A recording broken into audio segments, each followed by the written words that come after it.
Australian Gold and Copper, we are obviously a gold and copper explorer, except a week ago we just announced some cracking gold and silver results, so I think we're going to have to lengthen our name shortly. This is Cobar. We are based in the Cobar Basin of New South Wales for a number of reasons. There's communities out there that are mining communities. There's about 25 known deposits or historic mines or current mines that would make us a great company if we found any one of them. So comparing that to the lower grade bulk tonnage porphyry style deposits through New South Wales, which currently there's only 3 viable mines of. So we think statistically for a small greenfields explorer, the high grade, smaller tonnage 25 style deposits in Cobar, statistically, we are the probability of us finding a fantastic one is much higher. And you can see we're 20 kilometres away from the town and there's no houses, but we've got great infrastructure. So yes, $10.5 million in cash, which is a really nice place to be for an explorer at this point of the cycle. 222 million shares on issue, 17.5 odd million market cap, and we've got a really tight register. The reason we've got so much cash, we worked on a transaction with Glen Mining, who came on with us in December last year. We worked with them for 14 months to get that deal done. It was essentially a share purchase plan, half takeover. They own 55% of us. And that was done at a premium of about 40% premium to the day. And they did that at 8.4 cents. So that pushed our share price up, whereas most capital raisings at the moment are pushing share prices down and quite dilutive. So obviously no broker fees, no options, etc. So really quite low amount of options relative to our peers. 3 great projects, but today I'm just going to talk about one. And the reason is this good-looking rooster over here, Adam McKinnon, is an amazing geologist. He's our non-exec director. He was the general manager of Aurelia Metals for 8 years and the business development manager for Aurelia. During his time running the geology, general manager of geology, their team discovered 5 deposits. So Aurelia Metals is a mining company about 100 kilometres north of us in the Cobar Basin. They have 2 mills or 2 processing plants, and they operate about 5 different mines. They made 5 discoveries in that time, brownfields discoveries and greenfields discoveries. And one of the best ones was Federation, which I'll talk to you about in a bit. He has an incredible knowledge of the basin and what makes a discovery. So to have him on our group is fantastic. He is also the managing director of our, we call it our sister company, but we share offices. Corporate costs in exploration are a real killer. So we share offices, we share all of our overheads. Unfortunately, we can't share our ASX fees, but really to keep our costs down. So last year we spent $650,000 on corporate costs, and that's pretty low compared to most of our peers, and we really like it that way. So at the moment, almost the interest alone from our $10.5 million is paying for our corporate costs. In our office, because we've got 2 companies sharing the office, one thing that small junior exploration companies lack is lots of ideas in the office, because you've often only got 1 or 2 people. If you can combine an office, you've almost doubled your geology exploration team and your technical team. So there's a lot more ideas flowing around the coffee machine. People are picking your ideas apart, and it just creates a really good environment for not believing your own BS after a while. So the more people you can have looking over your data is great. Lake Cargilligo. Lake Cargilligo is a town. We all operate out of Orange.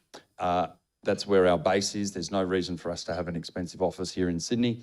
We drive 3 hours west to go to Lake Cargilligo. It's a town of 1,500 people, brilliant little community, a strong mining and grazing workforce there. And we sort of feel that ESG for us, for me, it's really important, but it doesn't revolve around decarbonising the globe. I think that's just too big a picture. Here, our ESG revolves around the town. We can have measured impact on this town if we discover a mine, or discover and build a mine and put 100 people into jobs. There's about 300 homes in this community. And if we give 100 people jobs, that makes a significant difference on this town. And all of our projects are within 15, 20 kilometres to this town. Lake Cargilligo has got an unemployment rate 3 times higher than the New South Wales average. So this is where our ESG lies. So Australia, you all know where that is. Sydney, just west. I'm going to be talking about South Cobar, where we've just had, literally a week ago, our first really exciting discovery. But again, why Cobar? So the Cobar Basin's about 250 kilometres long. We have some global miners there. Glen just sold the CSA mine to Metals Acquisition Corp about 2 years ago for $1.1 billion. It is US dollars. It is the highest grade copper mine. It's the 4th highest grade copper mine in the world, and it's 150 years old. It's 1.9 kilometres deep, and it's a fantastic. But it's still the 4th highest grade copper mine in the world. So it's a significant mining belt, and we sort of feel that there's 3 districts. We've sort of pulled them apart: a mature mining district, and then recent discoveries, and then our area, which really has been underexplored for the same deposits. Now, within the Cobar Basin, there's about 25 deposits that would make us a great company. And we think the statistics on us finding something here is really quite high. So we've taken the approach that go and find a great belt, explore an area where it hasn't been explored as much before, and the law of diminishing returns in a mature mining belt says we're not going to find a huge one up here anymore, but we have the potential to find a huge one, a really high valuable deposit down here in the south. And that's really driven our success in this belt. So last year we did a lot of generative work. We back calculated on how you would go discovering nowadays, in hindsight, all those historic mines through the belt.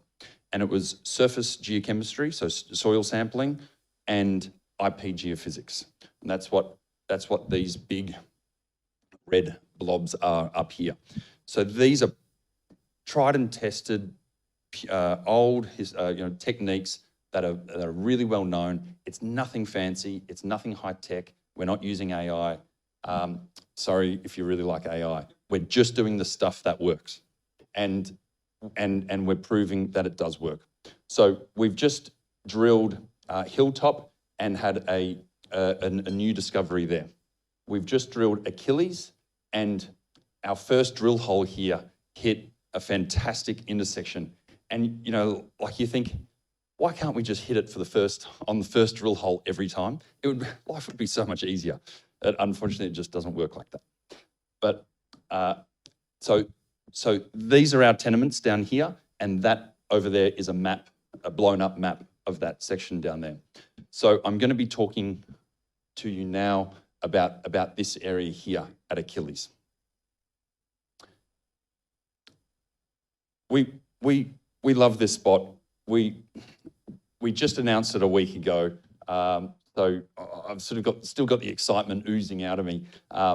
We came along and we wanted to drill a fence of holes across that big IP target, and some surface geochemistry. And we got this hole here, 8 meters at 1.6 grams gold and 19 grams silver. That's pretty good, including 2 meters at 4 grams gold and 33 silver with a bit of lead zinc from 97 meters. So it's all pretty shallow. We think this comes to surface. So then we thought, well, hang on, all right, well, we know the geology here pretty well. We'll step 110 meters north, and then we got 7 meters at 1.2 and 200 grams silver, 2 meters at 2.5 and sort of 500 grams silver. So then we stepped 110 meters south, and we got another good intersection, up to 735 grams silver here. So, I mean, just the gold alone is fantastic, but to have consistently 200, 300 grams silver, that at the moment, about every 80, 90 grams of silver is equivalent to about 1 gram of gold. You just do it's called the gold to silver ratio. You just divide the silver price, or the gold price by the silver price, and you get about 90. And that is high value. And what I love about this as well is there are some real silver bugs out there. So we're hoping that having the silver here, it's high value to us, but it also brings in a whole nother bunch of investors who love silver. There's some real diehard silver fans out there, and I certainly want them on our share register. So the blue holes, it was a very easy decision for our board to say, all right, go back in, send the drill rig back in. So right now, we're most of the way through this program. Just got a text message then we're halfway through the 7th hole. And our aim is to push this out to 500 meters in length. 500 meters in length in the Cobar Basin is really long. So the CSA, that 150-year-old mine that is owned by Metals Acquisition Corp, those lodes are only 200 meters long. So these are not huge systems. This one, all on surface and very, very exciting. So the long section, we are now drilling down here. This is where we've hit the gold. So this is lead in soils, and then the IP geophysics targets, the big red targets. We have hit it right up here at the surface, and we've got these huge targets underneath. So we're defining something that's on surface, but the blue sky here, we've got 4 amazing follow-up drill targets. Some are absolutely huge, and we're really excited about defining this on surface and then getting down into this much bigger target. And I can take you through the technicals of this. This is an 8-kilometer shear zone, and it's absolutely huge. So the Eiffel Tower there for scale, a little tribute to my parents who just bought a house in France. So a little tribute to Mum, and they're over there at the moment. So, but you can see the scale of it. It's absolutely huge. We are 20 kilometres from the town of Lake Cargelligo. It's a huge farm, and the landholder, when I called the landholder, he didn't even say hello. He said, "You found gold and you want to buy my property." And I said, "Well, Steve, you're halfway there, mate." And he goes, "No way." Everyone is really excited about this because my non-exec director knows what a mine is, knows what it takes to have a great deposit. And we think when we're looking down the microscope at this thing in my office, this is going to be a great deposit.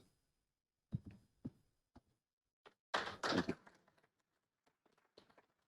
Thank you very much, Glen, for taking us through Australia Gold and Copper today. So we'll open up the floor for questions. Just stick up your hand and I can pop over. First of all, Achilles, you were just talking there, some very good early results. Will you sort of look to expand the program now? Yep, so we've got 10 holes permitted. We're going to finish that program, take a step back. There's a bit of groundwater from 150 metres, so we're going to have to change the RC rig into a diamond rig. It's just looking really good. We will definitely expand this, but you know, what have we got there? 10 more holes, so 13 holes, already 500 metres long, and you know, hitting it in every hole, it is really exciting. A bit of a different one. There are some large silver deposits within sort of central New South Wales. There has been a lot of drilling there. There's a lot going on. I mean, do you have any of these larger companies sort of coming to you with that you can actually use some of their expertise, or are they coming onto your register? No, not yet. We've only got 3 holes into it, and we only announced it a week ago. So all in good time. Let's not look to sell this. I'm not looking to sell this. I think we just drill, keep the excitement going, and keep the drill rope. So the new drill results, we've just put the first 3 holes in. So about 3 to 4 weeks, hopefully, for the first few holes, for the first 3. So I want to, instead of waiting for the whole program, I want to release these holes through sort of 3 at a time, because they're going down to Adelaide. We're actually getting these assayed now in Perth because it's going to be much quicker.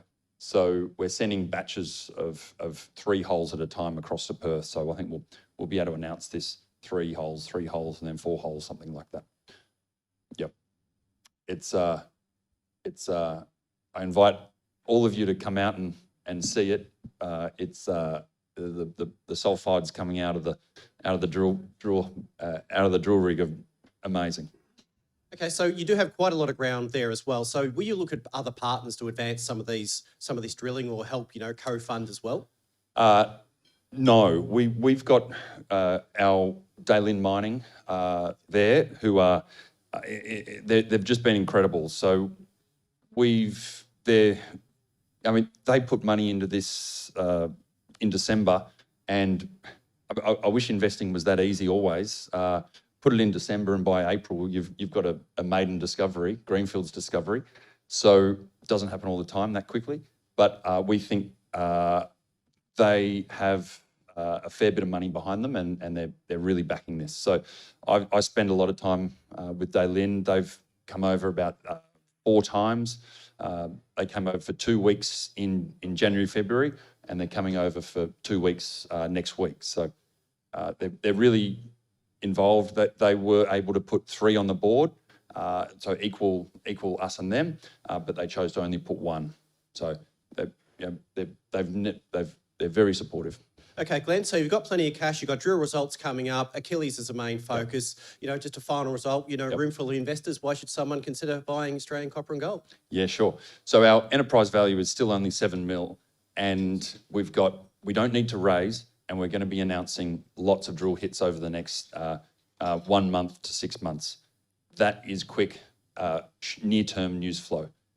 And that when we announce those results, and if our share price goes up, I hope it will, we won't need to raise. So we're not going to be diluting soon. When we do need to raise, if we're doing that in partnership with Glen, our cost of capital is very low compared to what we can get out there at the moment from the brokers.